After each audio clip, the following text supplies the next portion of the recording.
Tonight you are exactly where you need to be.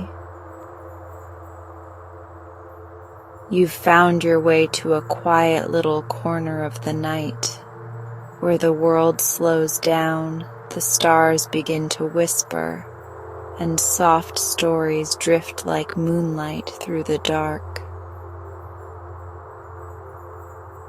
I'm so glad you're here.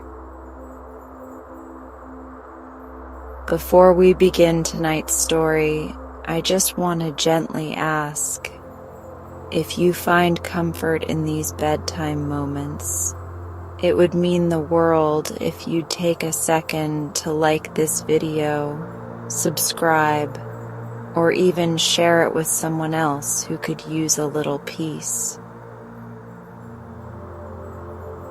Your support helps keep this cozy space glowing night after night. Now settle in, let the day melt away, and let's begin.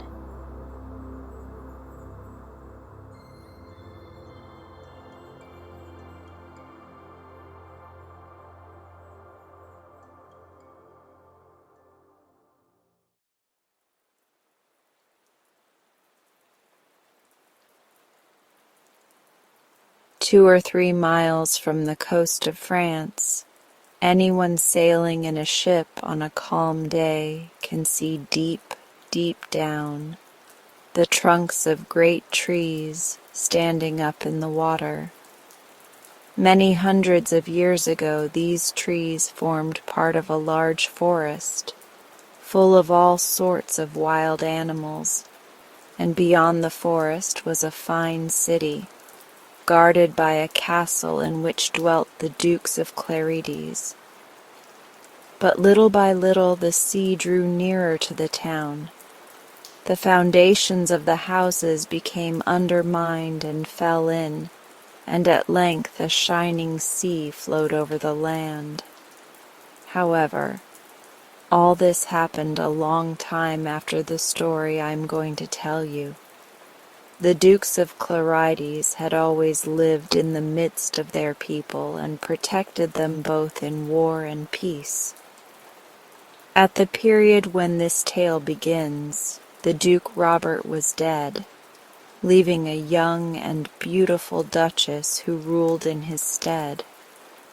Of course, everyone expected her to marry again, but she refused all suitors who sought her hand, saying that, having only one soul, she could have only one husband, and that her baby daughter was quite enough for her. One day she was sitting in the tower, which looked out over a rocky heath, covered in summer with purple and yellow flowers, when she beheld a troop of horsemen riding towards the castle. In the midst, seated on a white horse with black and silver trappings, was a lady whom the Duchess at once knew to be her friend, the Countess of Blancheland, a young widow like herself, mother of a little boy 2 years older than Abbé de Clarides.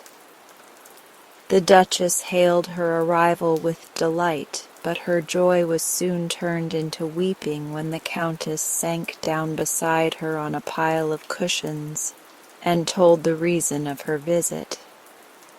"As you know," she said, taking her friend's hand and pressing it between her own, "whenever a Countess of Blancheland is about to die, she finds a white rose lying on her pillow.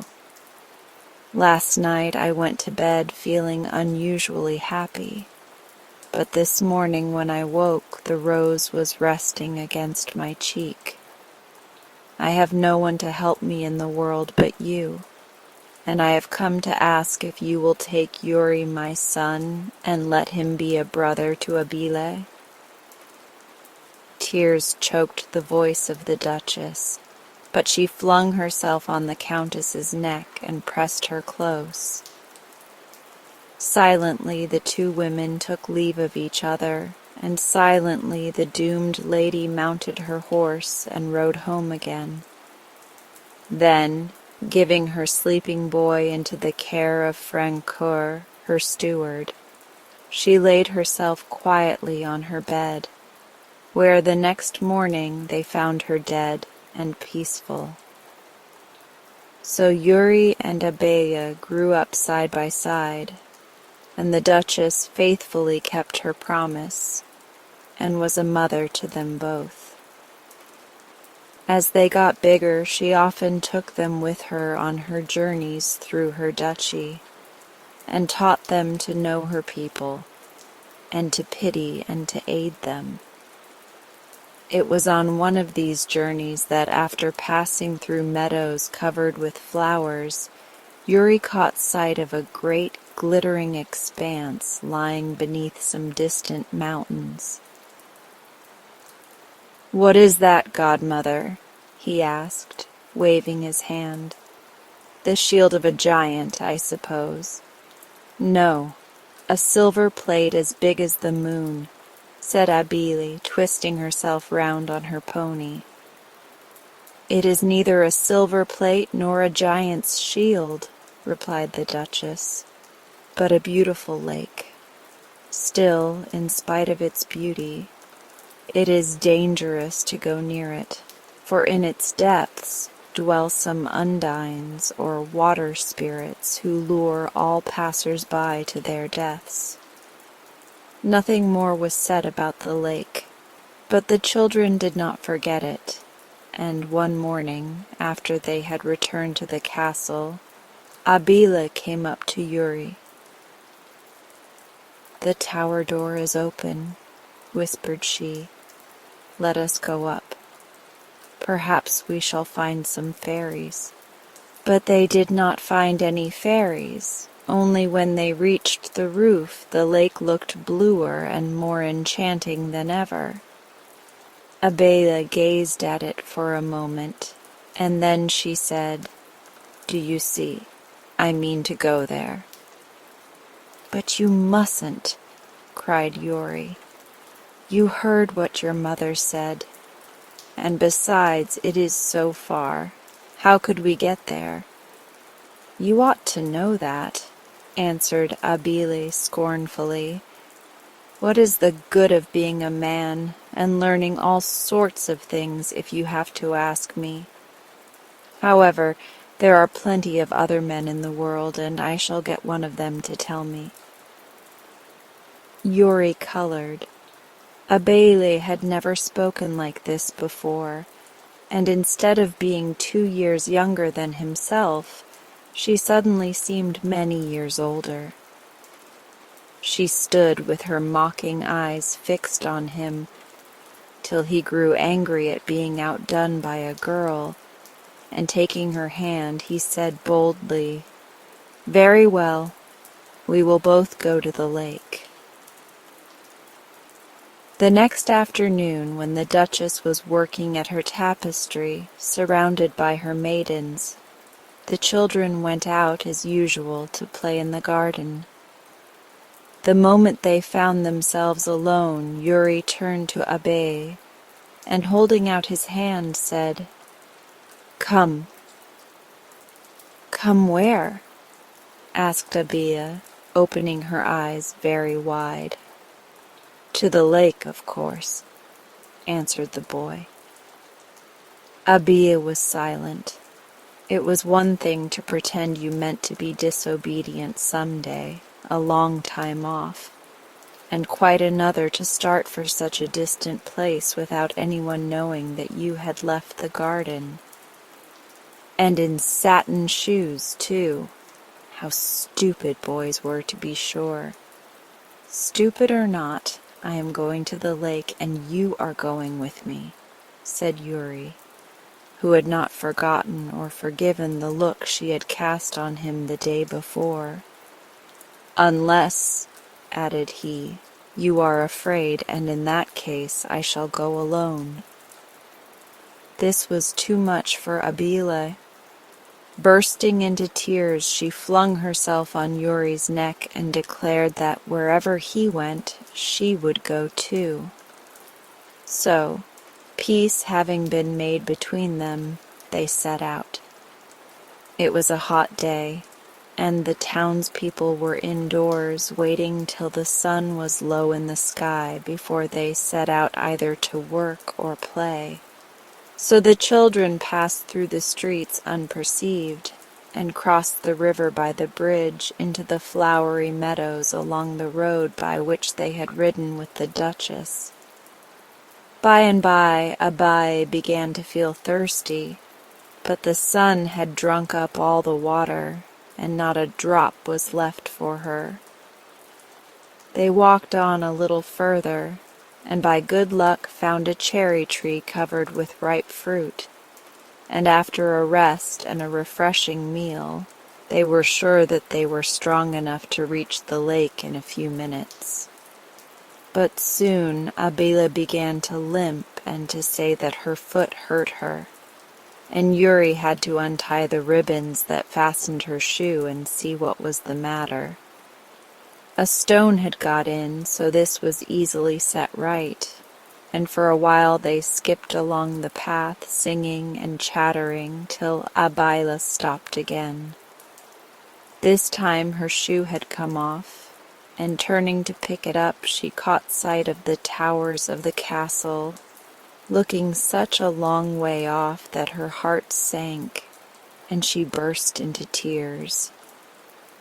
"It is getting dark, and the wolves will eat us," sobbed she. But Yuri put his arms round her and comforted her. "Why, we are close to the lake now. There is nothing to be afraid of. We shall be home again to supper," cried he. And Abail dried her eyes and trotted on beside him. Datyeskoma, the lake, was there, blue and silvery with purple and gold irises growing on its banks, and white water lilies floated on its bosom. Not a trace was there of a man, or of one of the great beasts so much feared by Abel, but only the marks of tiny forked feet on the sand. The little girl at once pulled off her torn shoes and stockings and let the water flow over her, while Yuri looked about for some nuts or strawberries, but none were to be found. "I noticed a little way back a clump of blackberry bushes," said he. "Wait here for me, and I will go and gather some fruit, and after that we will start home again." And Abila, leaning her head drowsily against a cushion of soft moss, murmured something in reply, and soon fell asleep. In her dream, a crow bearing the smallest man that ever was seen appeared hovering for a moment above her, and then vanished.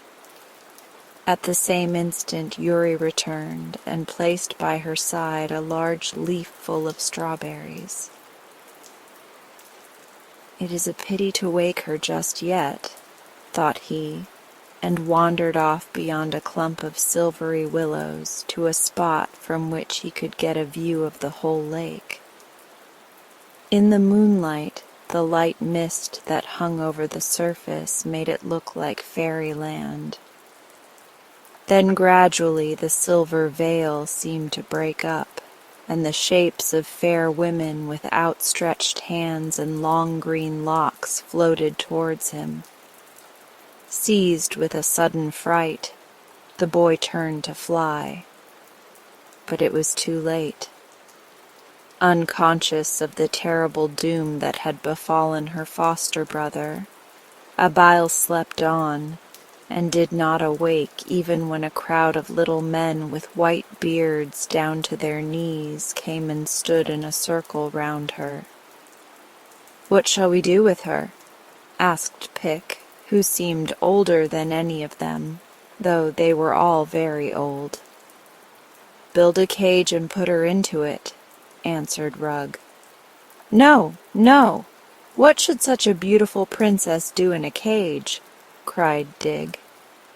And Tad, who was the kindest of them all, proposed to carry her home to her parents. but the other gnomes were too pleased with their new toy to listen to this for a moment. "Look, she is waking," whispered Paul. And as he spoke, Abele slowly opened her eyes. At first she imagined she was still dreaming, but as the little men did not move, it suddenly dawned upon her that they were real, and starting to her feet, she called loudly, "Yuri! Yuri! Where are you?" At the sound of her voice, the gnomes only pressed more closely round her, and, trembling with fear, she hid her face in her hands. The gnomes were at first much puzzled to know what to do.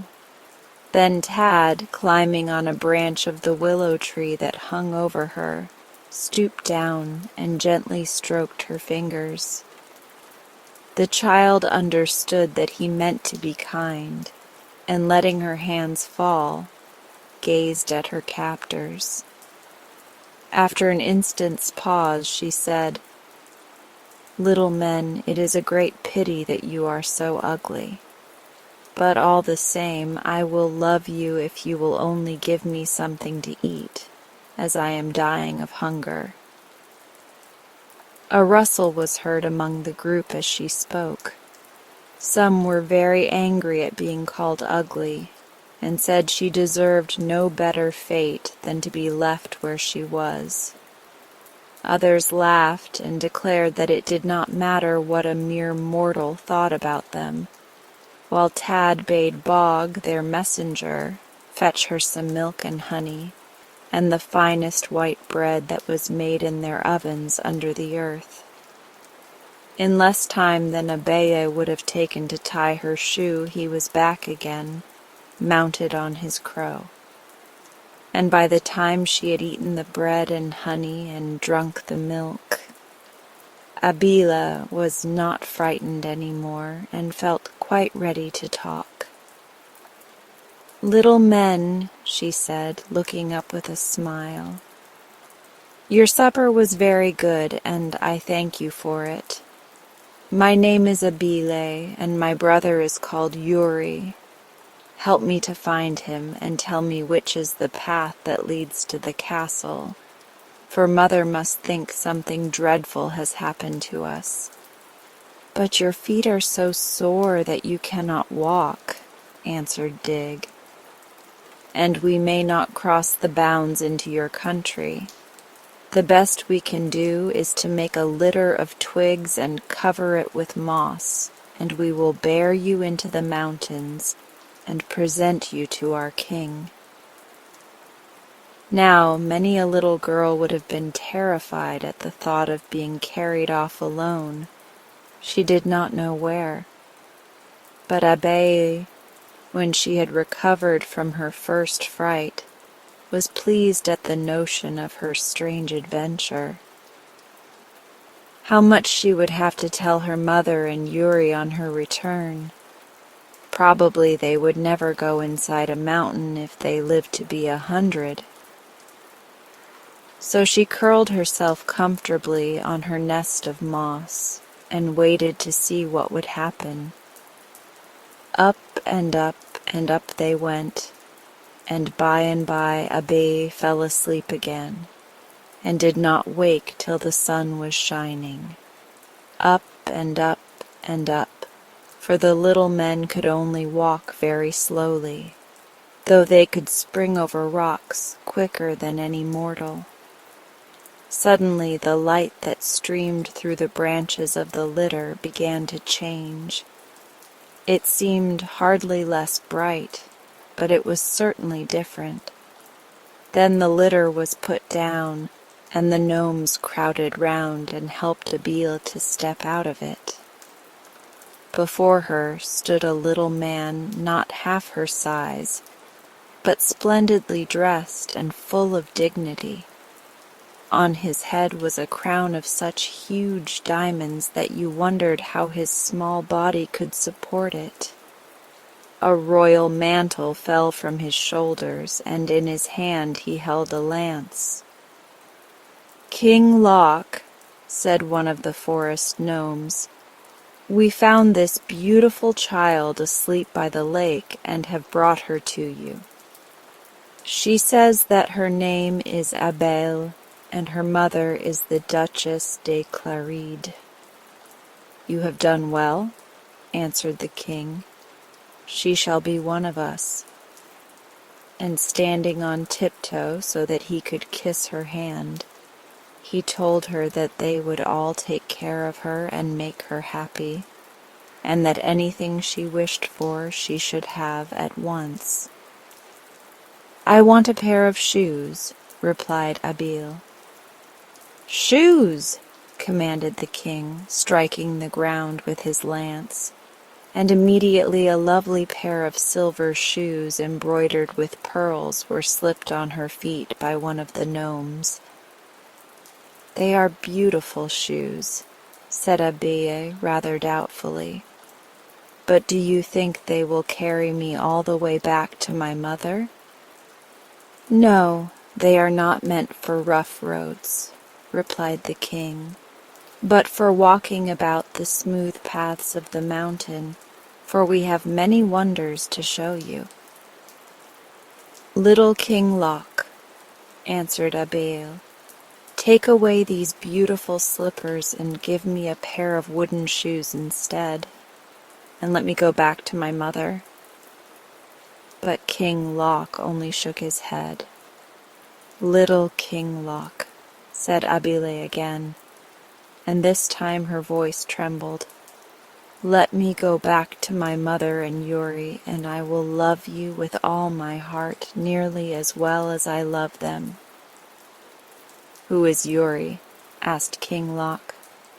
Why, Yuri, who has lived with us since I was a baby, replied Abele, surprised that he did not know what everyone else was aware of, and never guessing that by mentioning the boy she was sealing her own fate. For King Loc had already thought what a good wife she would make him in a few years' time, and he did not want Yuri to come between them. So he was silent, and Abia, seeing he was not pleased, burst into tears.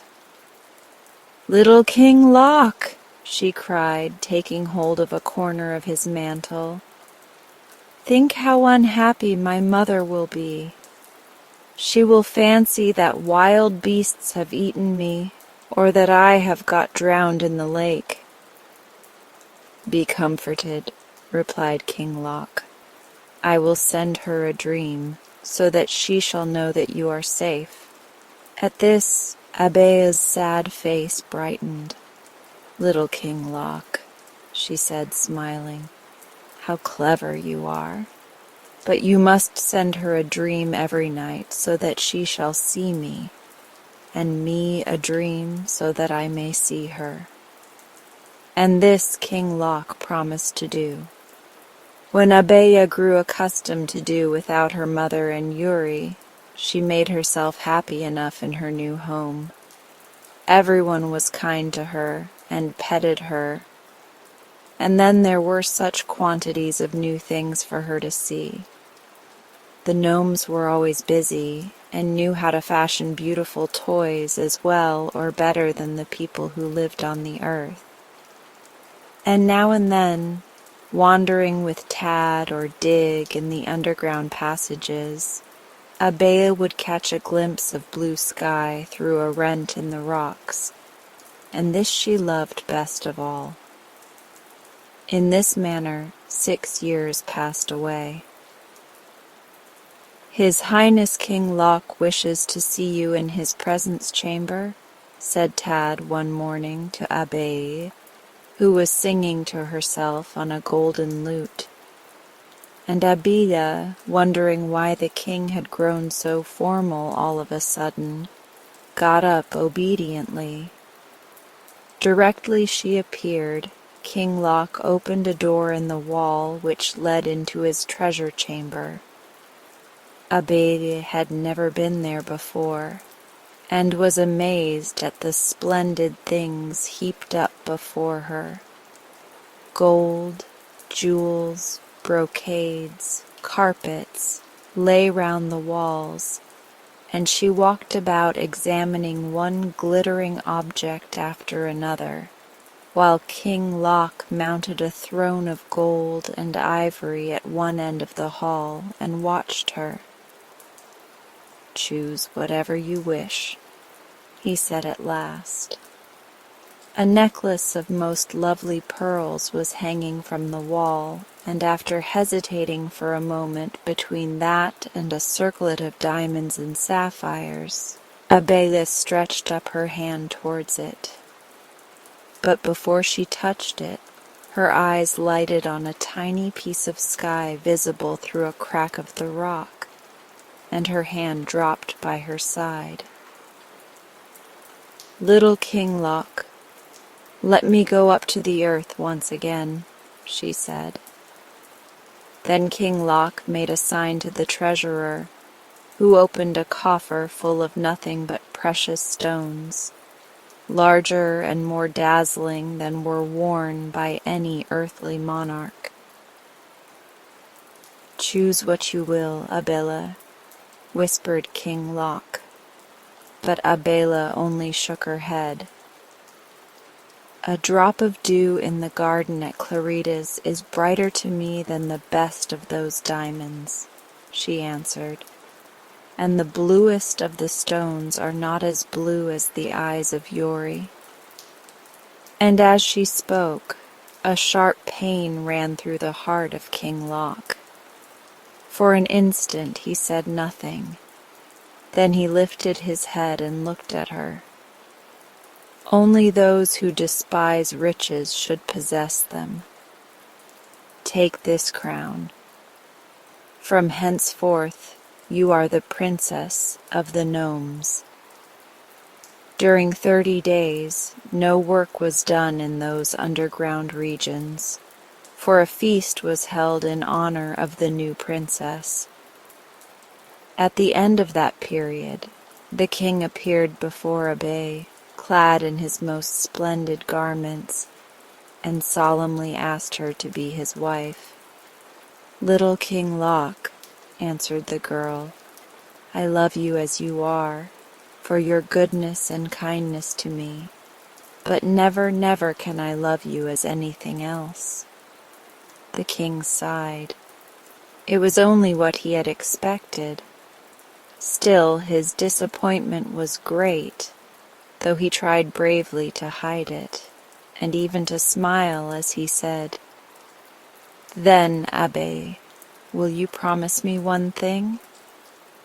If there should come a day when you find that there is somebody whom you could love, will you tell me?"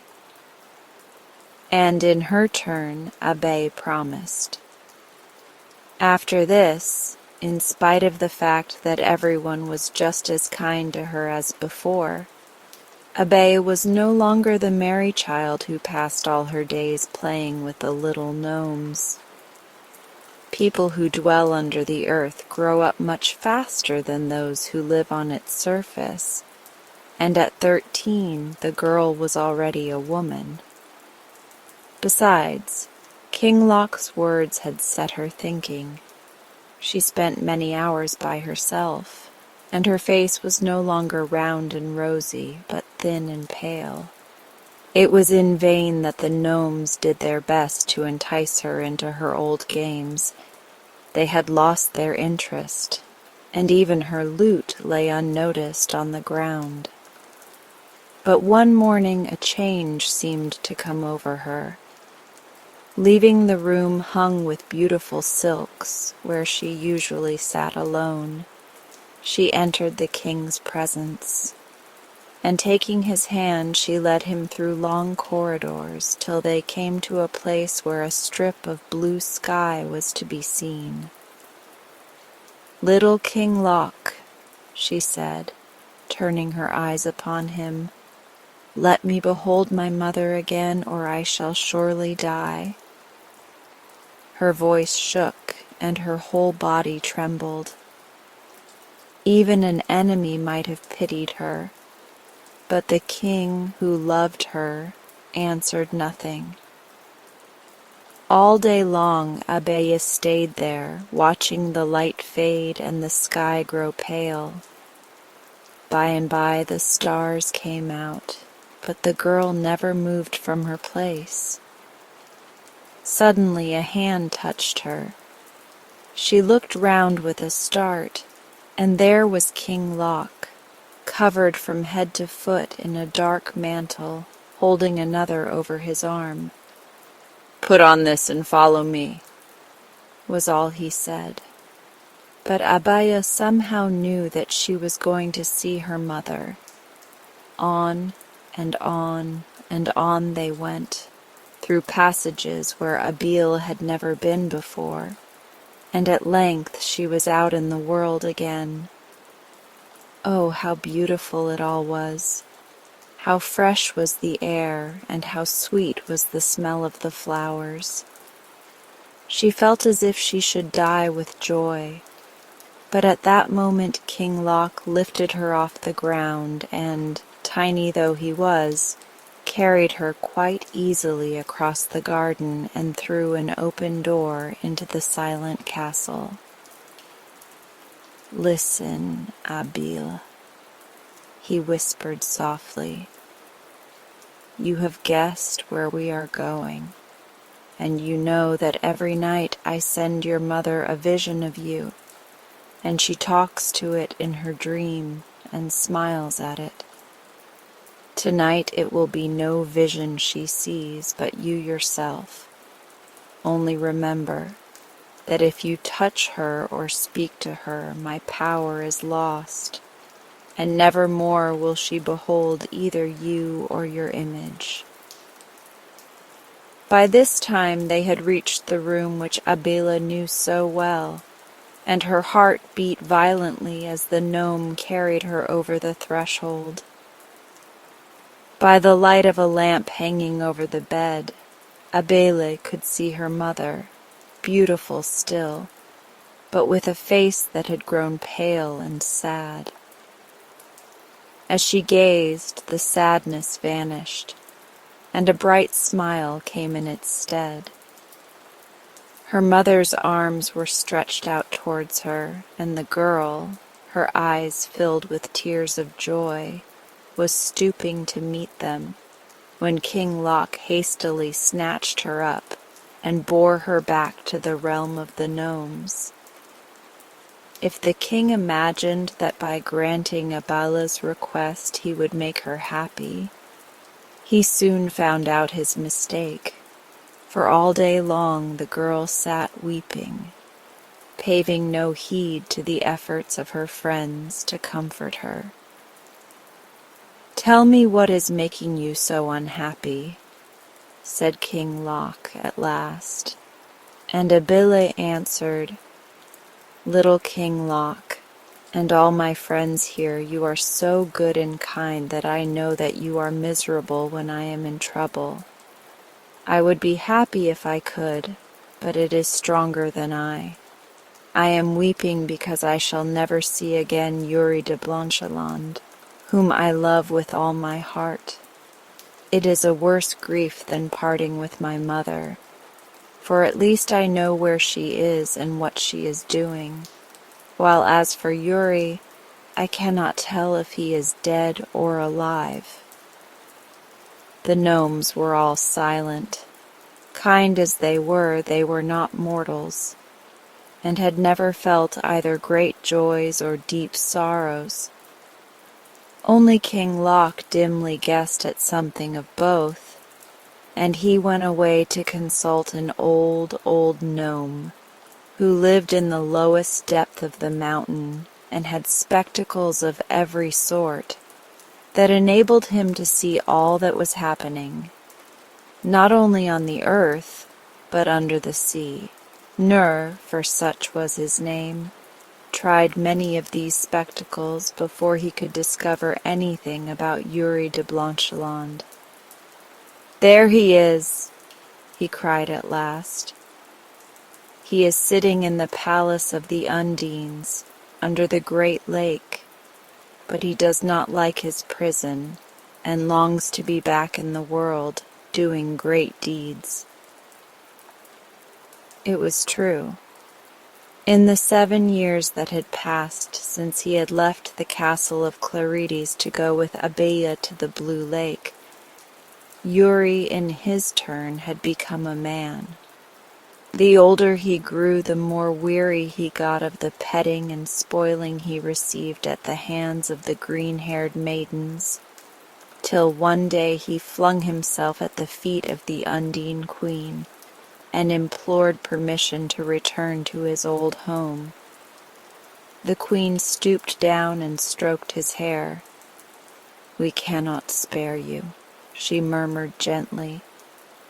"Stay here, and you shall be king and marry me." "But it is Abbé I want to marry," said the youth boldly. But he might as well have talked to the winds, for at last the Queen grew angry and ordered him to be put in a crystal cage which was built for him round a pointed rock. It was here that King Loc, aided by the spectacles of Nur, found him after many weeks' journey. As we know, the gnomes walk slowly, and the way was long and difficult.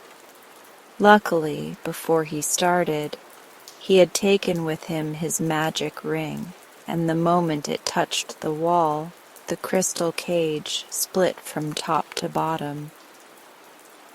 "Follow that path, and you will find yourself in the world again," he said to Yuri, and without waiting to listen to the young man's thanks, set out on the road he had come.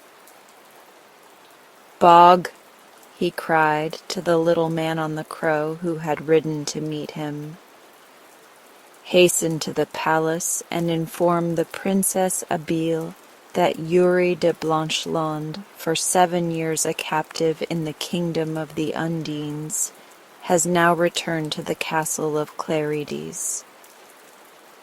The first person whom Yuri met as he came out of the mountain was the tailor who had made all his clothes from the time that he came to live at the castle. Of this old friend, who was nearly beside himself with joy at the sight of the little master lost for so many years, the Count begged for news of his foster mother and Abele. "Alas, my lord, where can you have been that you do not know that the Princess Abele was carried off by the gnomes on the very day that you disappeared yourself? At least so we guess. Ah, that day has left many a mark on our Duchess. Yet she is not without a gleam of hope that her daughter is living yet.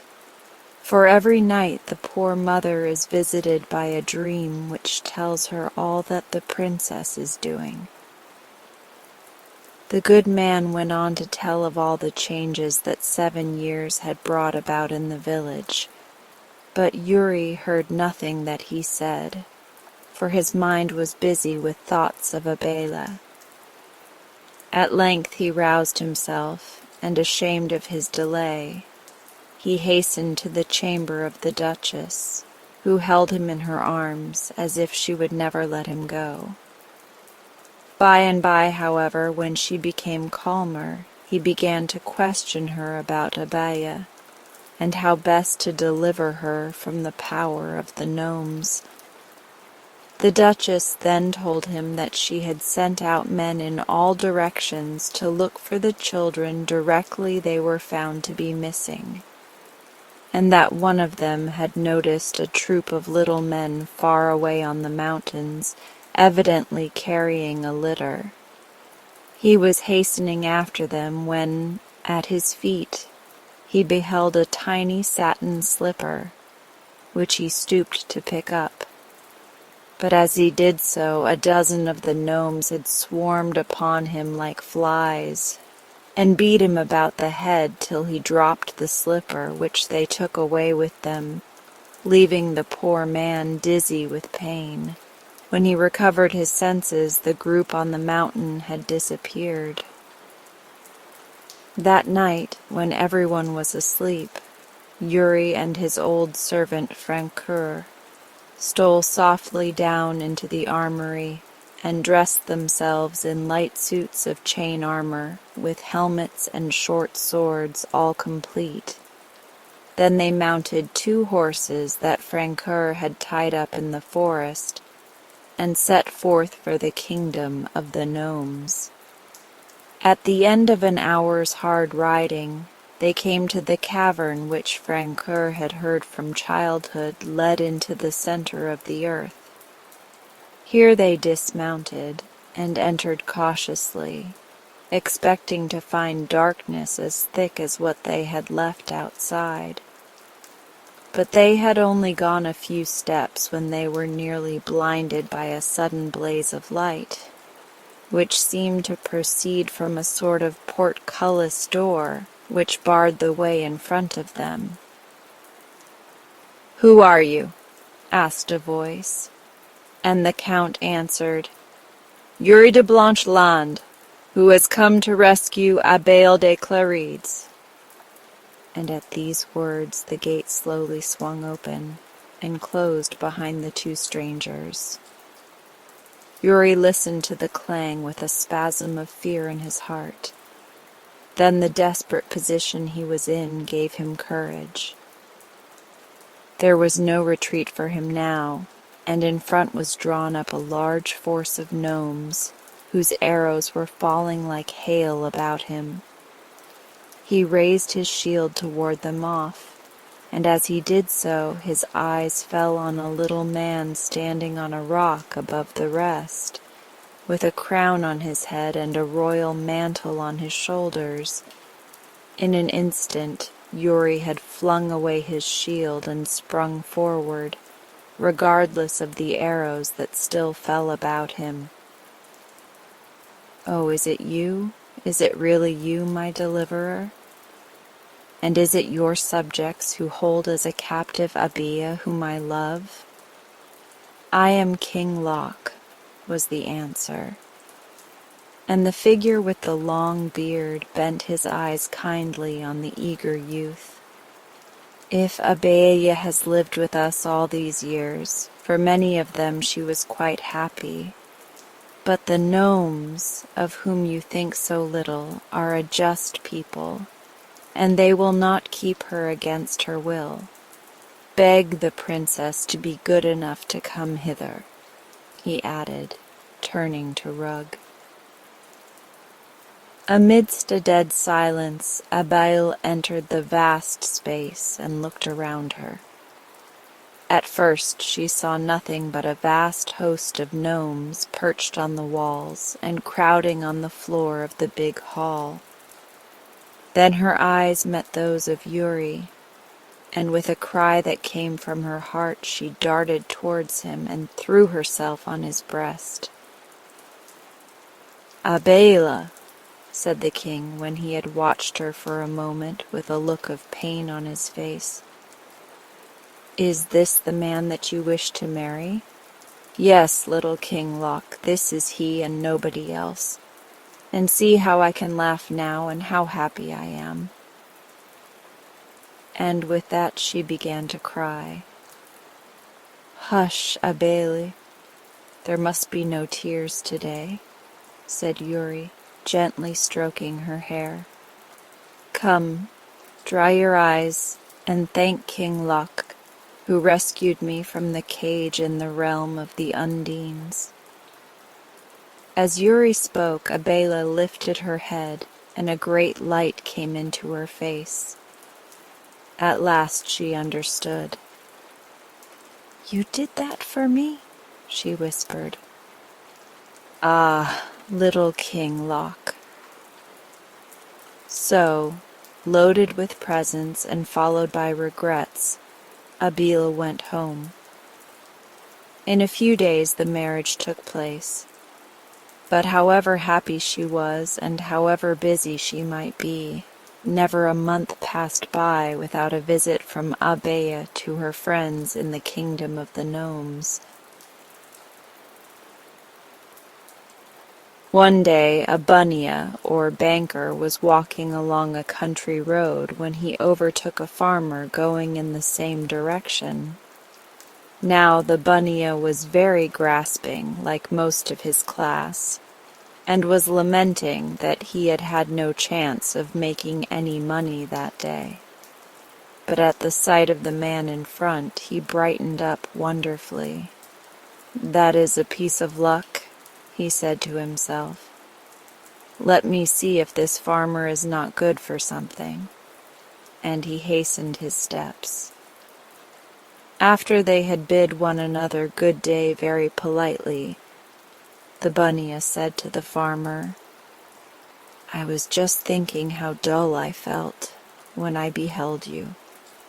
But since we are going the same way, I shall find the road quite short in such agreeable company." "With all my heart," replied the farmer. "But what shall we talk about? A city man like you will not care to hear about cattle and crops." "Oh," said the bunya, "I'll tell you what we will do. We will each tell the other the wildest tale we can imagine, and he who first throws doubt on the other's story shall pay him 100 rupees. To this the farmer agreed, and begged the bunya to begin, as he was the bigger man of the two. And privately he made up his mind that, however improbable it might be, nothing should induce him to hint that he did not believe in the bunya's tale. Thus, politely pressed, the great man started. "I was going along this road one day, when I met a merchant traveling with a great train of camels laden with merchandise." "Very likely," murmured the farmer. "I've seen that kind of thing myself." "No less than 101 camels," continued the bunya, "all tied together by their nose strings, nose to tail, and stretching along the road for almost half a mile." "Well?" said the farmer. "Well, a kite swooped down on the foremost camel and bore him off, struggling into the air, and by reason of them all being tied together, the other 100 camels had to follow." "Amazing, the strength of that kite," said the farmer. "But, well, yes, doubtless, yes, well, 101 camels. And what did he do with them?" "You doubt it?" demanded the bunya. "Not a bit," said the farmer heartily. "Well," continued the bunya, "it happened that the princess of a neighboring kingdom was sitting in her private garden, having her hair combed by her maid, and she was looking upward with her head thrown back, whilst the maid tugged away at the comb, when that wretched kite with its prey went soaring overhead. And as luck would have it, the camels gave an extra kick just then. The kite lost his hold, and the whole 101 camels dropped right into the princess's left eye." "Poor thing," said the farmer. "It's so painful having anything in one's eye." "Well," said the bunya, who was now warming to his task. The princess shook her head and sprang up, clapping her hand on her eye. "Oh dear," she cried, "I've got something in my eye, and how it does smart." "It always does," observed the farmer, perfectly true. "Well, what did the poor thing do?" At the sound of her cries, the maid came running to her assistance. "Let me look," said she, and with that she gave the princess's eyelid a twitch, and out came a camel, which the maid put in her pocket. "Ah," grunted the farmer. And then she just twisted up the corner of her headcloth and fished 100 more of them out of the princess's eye, and popped them all into her pocket with the other. Here the bunya gasped as one who is out of breath, but the farmer looked at him slowly. "Well," said he. "I can't think of anything more now," replied the bunya. "Besides, that is the end. What do you say to it?" "Wonderful," replied the farmer, "and no doubt perfectly true." "Well, it is your turn," said the bunya. "I am so anxious to hear your story. I am sure it will be very interesting." "Yes, I think it will," answered the farmer, and he began. "My father was a very prosperous man. 5 cows he had, and 3 yoke of oxen, and half a dozen buffaloes, and goats in abundance. But of all his possessions, the thing he loved best was a mare. A well-bred mare she was. Oh, a very fine mare." "Yes, yes," interrupted the bunya. "Get on." "I'm getting on," said the farmer. "Don't you hurry me." Well, one day, as ill luck would have it, he rode that mare to market with a torn saddle, which galled her so that when they got home she had a sore on her back as big as the palm of your hand. "Yes," said the bunya impatiently. "What next?" "It was June," said the farmer. "And you know how, in June, the air is full of dust storms with rain at times. Well, the poor beast got dust in that wound, and what's more, with the dust some grains of wheat, and what with the dust and the heat and the wet, that wheat sprouted and began to grow. Wheat does when it gets a fair chance," said the bunya. "Yes. And the next thing we knew was that there was a crop of wheat on that horse's back as big as anything you ever saw in a 100-acre field, and we had to hire 20 men to reap it." "One generally has to hire extra hands for reaping," said the bunya. "And we got 400 mons of wheat off that mare's back," continued the farmer. "A good crop," murmured the bunya. "And your father," said the farmer, a poor wretch, with hardly enough to keep body and soul together. The bunya snorted but was silent, came to my father, and he said, putting his hands together as humble as could be. The bunya here flashed a furious glance at his companion, but bit his lips and held his peace. "I haven't tasted food for a week. Oh, great master, let me have the loan of 16 mons of wheat from your store, and I will repay you." "Certainly, neighbor," answered my father. "Take what you need and repay it as you can." "Well?" demanded the bunya with fury in his eye. "Well, he took the wheat away with him," replied the farmer. "But he never repaid it, and it's a debt to this day. Sometimes I wonder whether I shall not go to law about it." Then the bunya began running his thumb quickly up and down the fingers of his right hand, and his lips moved in quick calculation. "What is the matter?" asked the farmer. "The wheat is the cheaper. I'll pay you for the wheat," said the bunya with the calmness of despair, as he remembered that by his own arrangement he was bound to give the farmer 100 rupees. And to this day they say in those parts, when a man owes a debt, "Give me the money, or if not that, give me at least the wheat."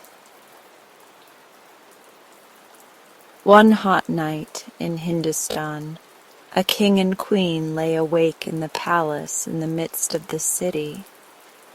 Every now and then a faint air blew through the lattice, and they hoped they were going to sleep, but they never did. Presently they became more broad awake than ever at the sound of a howl outside the palace. "Listen to that tiger," remarked the king. "Tiger?" replied the queen. "How should there be a tiger inside the city? It was only a jackal." "I tell you it was a tiger," said the king. "And I tell you that you were dreaming if you thought it was anything but a jackal," answered the queen. "I say it was a tiger," cried the king. "Don't contradict me." "Nonsense!" snapped the queen. "It was a jackal." And the dispute waxed so warm that the king said at last, "Very well, we'll call the guard and ask, and if it was a jackal I'll leave this kingdom to you and go away, and if it was a tiger then you shall go and I will marry a new wife." "As you like," answered the queen. "There isn't any doubt which it was." So the king called the two soldiers who were on guard outside and put the question to them. But whilst the dispute was going on, the king and queen had got so excited and talked so loud that the guards had heard nearly all they said, and one man observed to the other, "Mind you declare that the king is right. It certainly was a jackal, but if we say so, the king will probably not keep his word about going away, and we shall get into trouble, so we had better take his side." To this the other agreed. Therefore, when the king asked them what animal they had seen, both the guards said it was certainly a tiger, and that the king was right, of course, as he always was. The king made no remark, but sent for a palanquin, and ordered the queen to be placed in it, bidding the 4 bearers of the palanquin to take her a long way off into the forest and there leave her. In spite of her tears, she was forced to obey, and away the bearers went for 3 days and 3 nights until they came to a dense wood. There they set down the palanquin with the queen in it, and started home again. Now the queen thought to herself that the king could not mean to send her away for good, and that as soon as he had got over his fit of temper he would summon her back. So she stayed quite still for a long time, listening with all her ears for approaching footsteps, but heard none. After a while she grew nervous, for she was all alone, and put her head out of the palanquin and looked about her. Day was just breaking, and birds and insects were beginning to stir. The leaves rustled in a warm breeze. But although the queen's eyes wandered in all directions, there was no sign of any human being. Then her spirit gave way and she began to cry. It so happened that close to the spot where the queen's palanquin had been set down, there dwelt a man who had a tiny farm in the midst of the forest, where he and his wife lived alone far from any neighbors. As it was hot weather, the farmer had been sleeping on the flat roof of his house, but was awakened by the sound of weeping. He jumped up and ran downstairs as fast as he could, and into the forest towards the place the sound came from, and there he found the palanquin. "Oh, poor soul that weeps," cried the farmer, standing a little way off. "Who are you?" At this salutation from a stranger the queen grew silent, dreading she knew not what. "Oh, you that weep," repeated the farmer, "fear not to speak to me, for you are to me as a daughter. Tell me, who are you?" His voice was so kind that the queen gathered up her courage and spoke. And when she had told her story, the farmer called his wife, who led her to their house, and gave her food to eat and a bed to lie on. And in the farm, a few days later, a little prince was born, and by his mother's wish named Amir Ali. Years passed without a sign from the king. His wife might have been dead for all he seemed to care, though the queen still lived with the farmer, and the little prince had by this time grown up into a strong, handsome, and healthy youth. Out in the forest they seemed far from the world. Very few ever came near them, and the prince was continually begging his mother and the farmer to be allowed to go away and seek adventures and to make his own living. But she and the wise farmer always counseled him to wait, until at last, when he was 18 years of age, they had not the heart to forbid him any longer.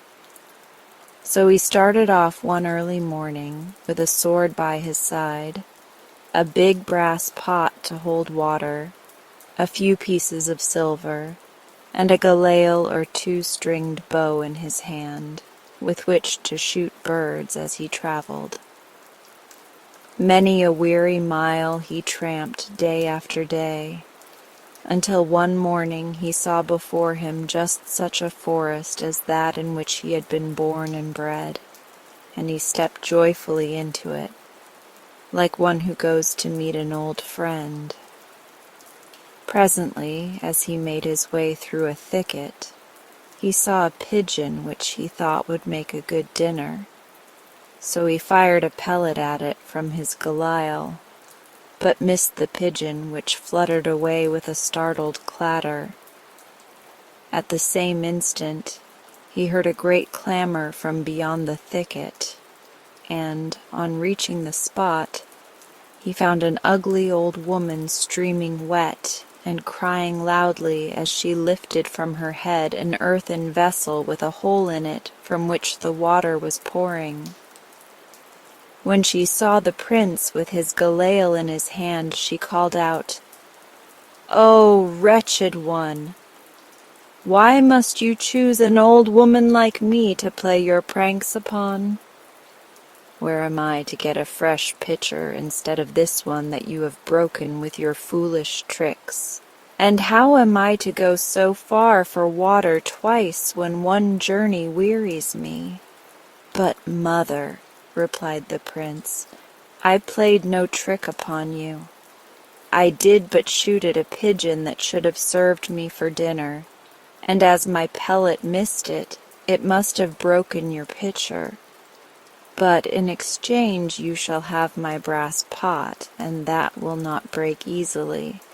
And as for getting water, tell me where to find it, and I'll fetch it while you dry your garments in the sun, and carry it whither you will." At this the old woman's face brightened. She showed him where to seek the water, and when he returned a few minutes later with his pot filled to the brim, she led the way without a word, and he followed. In a short while they came to a hut in the forest, and as they drew near it, Amir Ali beheld in the doorway the loveliest damsel his eyes had ever looked on. At the sight of a stranger, she drew her veil about her and stepped into the hut, and much as he wished to see her again, Amir Ali could think of no excuse by which to bring her back. And so, with a heavy heart, he made his salutation and bade the old woman farewell. But when he had gone a little way, she called after him, "If ever you are in trouble or danger, come to where you now stand and cry, 'Fairy of the forest, Fairy of the forest, help me now,' and I will listen to you." The prince thanked her and continued his journey, but he thought little of the old woman's saying, and much of the lovely damsel. Shortly afterwards he arrived at a city, and as he was now in great straits, having come to the end of his money, he walked straight to the palace of the king and asked for employment. The king said he had plenty of servants and wanted no more. But the young man pleaded so hard that at last the Raja was sorry for him, and promised that he should enter his bodyguard on the condition that he would undertake any service which was especially difficult or dangerous. This was just what Amir Ali wanted, and he agreed to do whatever the king might wish.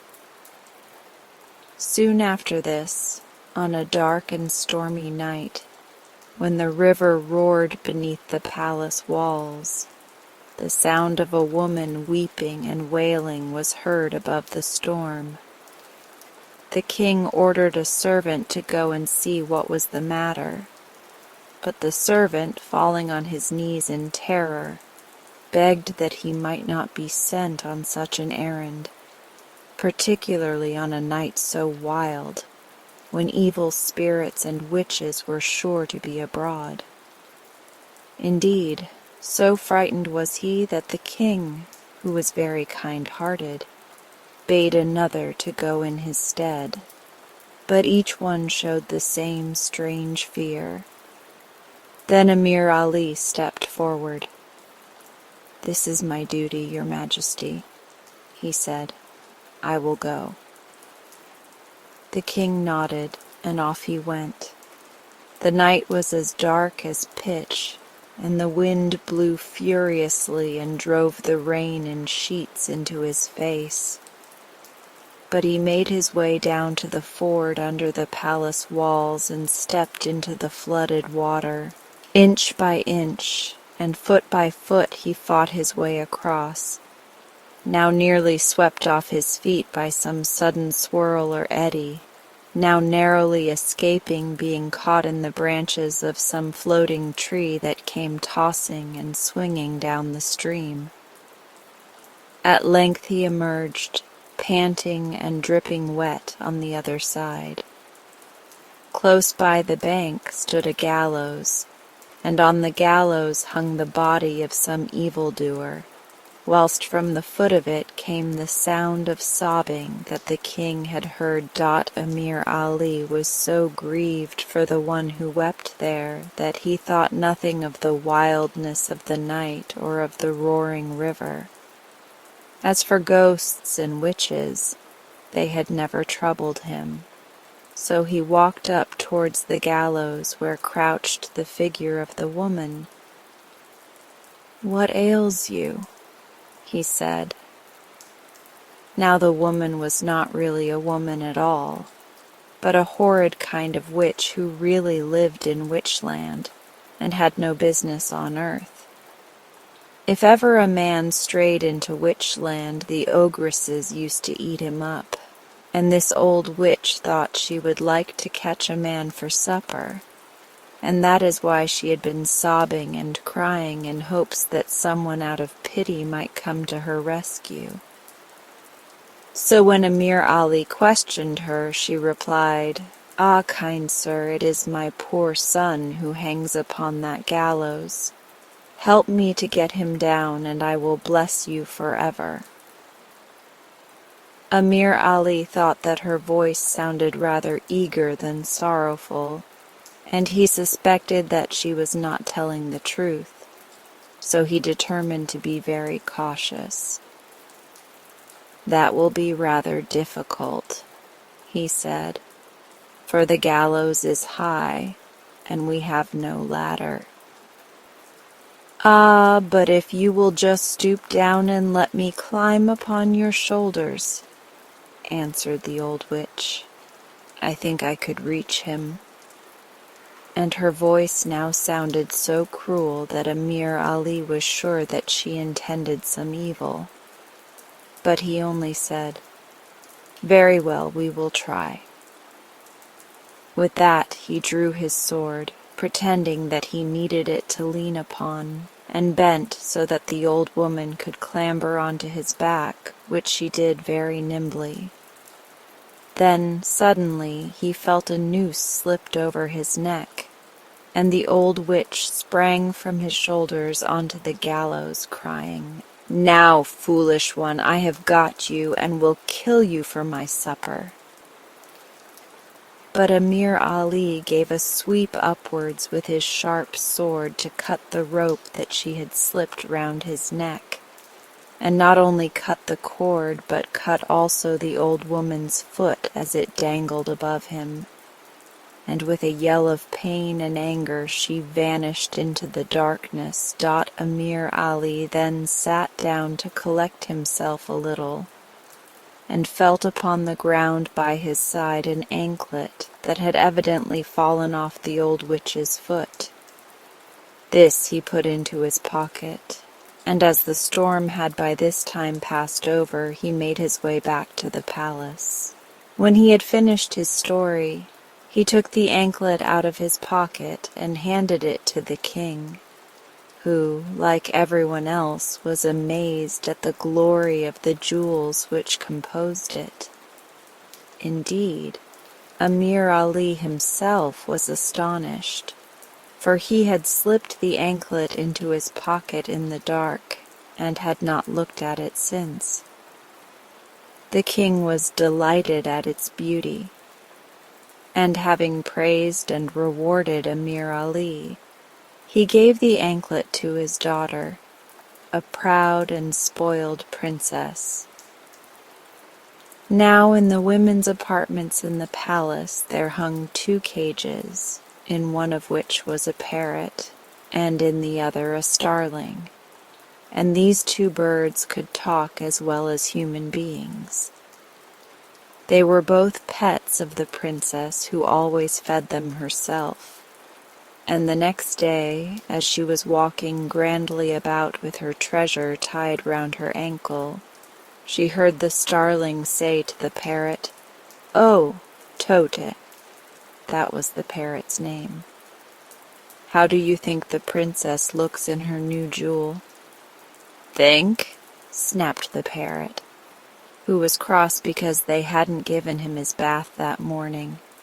"I think she looks like a washerwoman's daughter, with one shoe on and the other off. Why doesn't she wear 2 of them, instead of going about with one leg adorned and the other empty?" When the princess heard this, she burst into tears, and sending for her father, she declared that he must get her another such an anklet to wear on the other leg, or she would die of shame. So the king sent for Amir Ali and told him that he must get a second anklet exactly like the first within a month, or he should be hanged, for the princess would certainly die of disappointment. Poor Amir Ali was greatly troubled at the king's command, but he thought to himself that he had, at any rate, a month in which to lay his plans. He left the palace at once, and inquired of everyone where the finest jewels were to be got. But though he sought night and day, he never found one to compare with the anklet.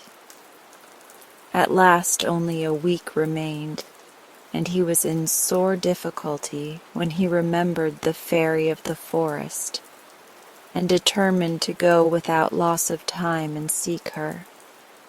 Therefore away he went, and after a day's traveling he reached the cottage in the forest, and standing where he had stood when the old woman called to him, he cried, "Fairy of the forest!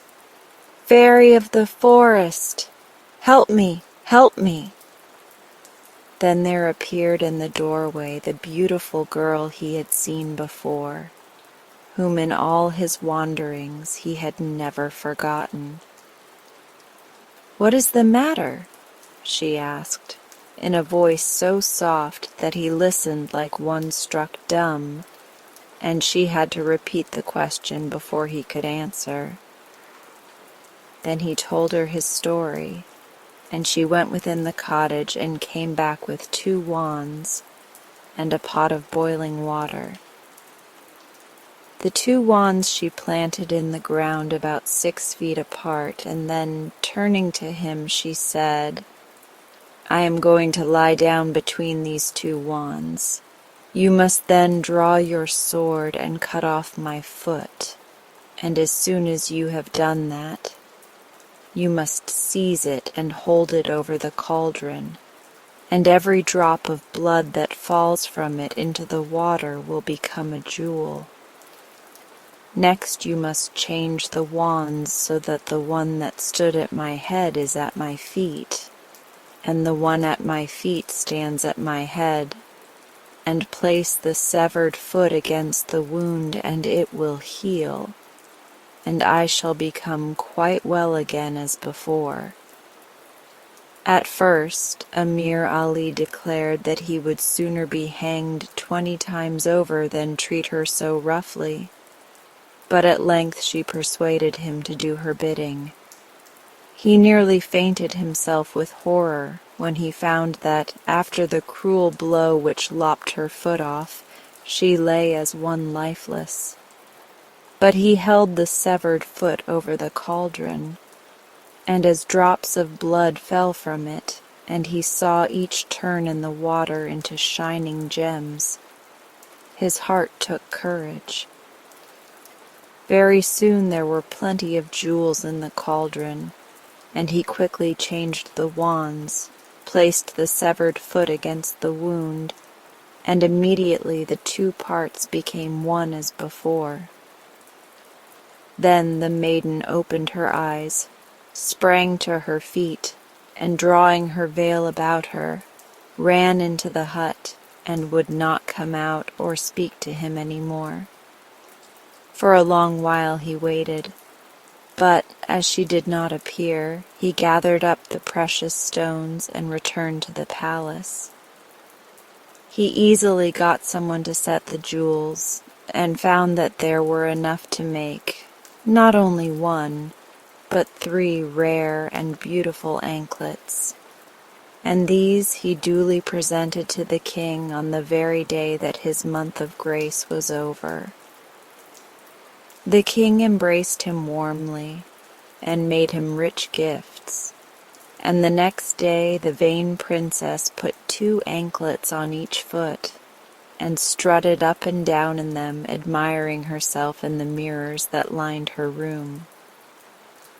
"Oh, Tote," asked the starling, "how do you think our princess looks now in these fine jewels?" "Ugh," growled the parrot, who was really always cross in the mornings and never recovered his temper until after lunch. "She's got all her beauty at one end of her now. If she had a few of those fine gewgaws round her neck and wrists she would look better. But now, to my mind, she looks more than ever like the washerwoman's daughter dressed up. Poor princess. She wept and stormed and raved until she made herself quite ill, and then she declared to her father that, unless she had bracelets and necklace to match the anklets, she would die. Again the king sent for Amir Ali, and ordered him to get a necklace and bracelets to match those anklets within a month, or be put to a cruel death. And again Amir Ali spent nearly the whole month searching for the jewels, but all in vain. At length he made his way to the hut in the forest, and stood and cried, "Fairy of the forest, Fairy of the forest, help me, help me." Once more the beautiful maiden appeared at his summons and asked what he wanted. And when he had told her, she said he must do exactly as he had done the first time, except that now he must cut off both her hands and her head. Her words turned Amir Ali pale with horror, but she reminded him that no harm had come to her before, and at last he consented to do as she bade him. From her severed hands and head there fell into the cauldron bracelets and chains of rubies and diamonds, emeralds and pearls that surpassed any that ever were seen. Then the head and hands were joined onto the body, and left neither sign nor scar. Full of gratitude, Amir Ali tried to speak to her, but she ran into the house and would not come back, and he was forced to leave her and go away laden with the jewels.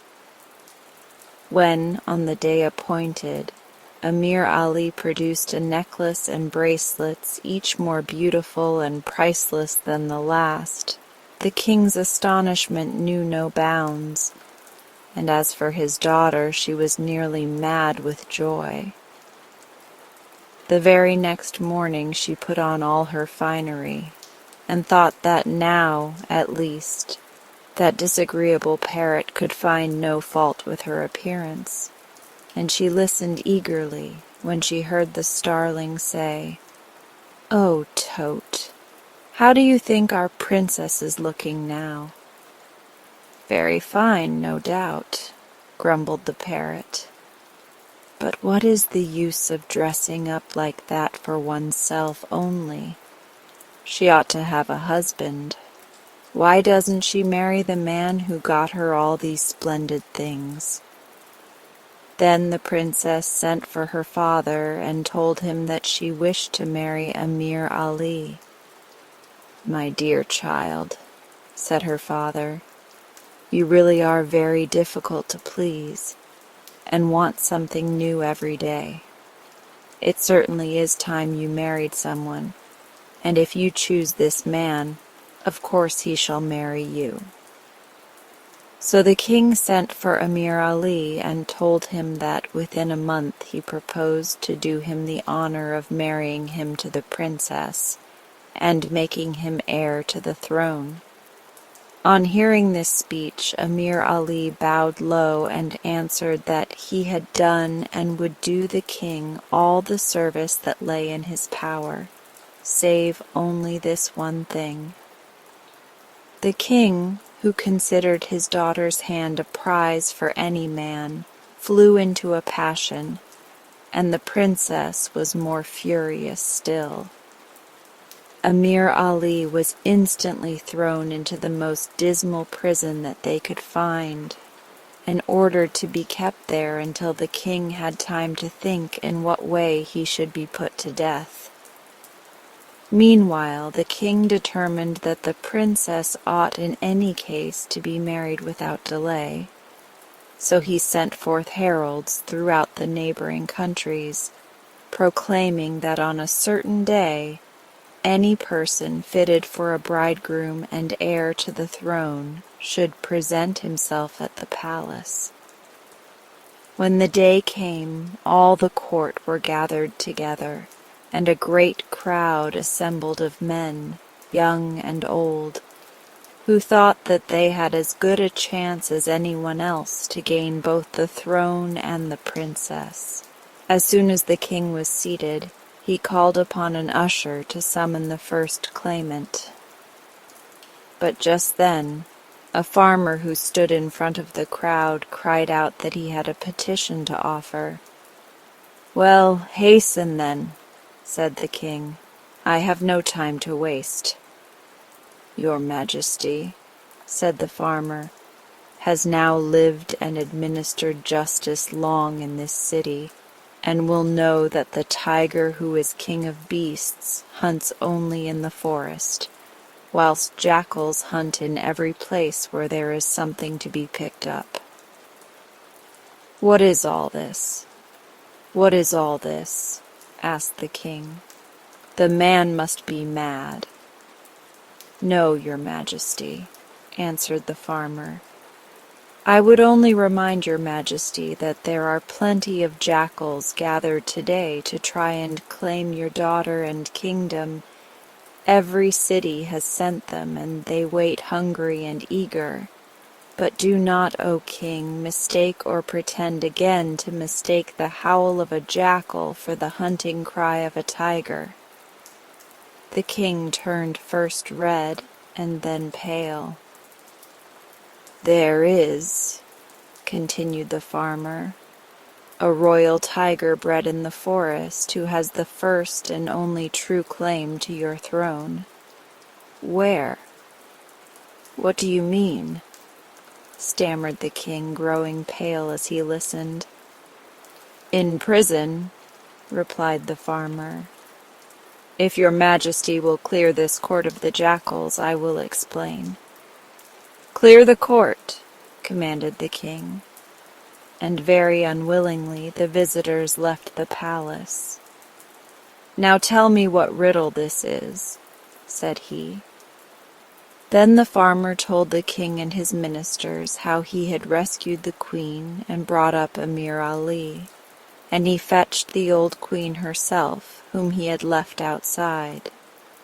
At the sight of her the king was filled with shame and self-reproach, and wished he could have lived his life over again, and not have married the mother of the proud princess, who caused him endless trouble until her death.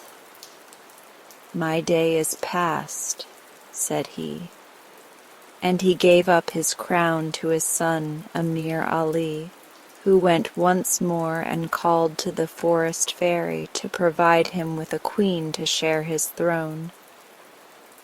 "There is only one person I will marry," said he, and this time the maiden did not run away, but agreed to be his wife. So the two were married without delay, and lived long and reigned happily. As for the old woman whose pitcher Amir Ali had broken, she was the forest maiden's fairy godmother, and when she was no longer needed to look after the girl, she gladly returned to fairyland. The old king has never been heard to contradict his wife any more. If he even looks as if he does not agree with her, she smiles at him and says, "Is it the tiger then, or the jackal?" And he has not another word to say.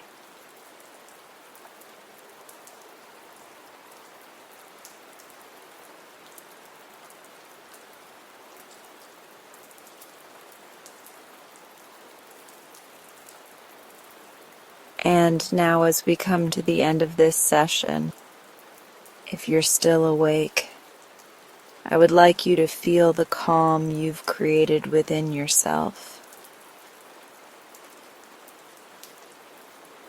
You've given your mind and body such a beautiful gift, a moment to simply be. Let that sense of peace stay with you as you move through the rest of your night. If you'd like, you can stay here a little longer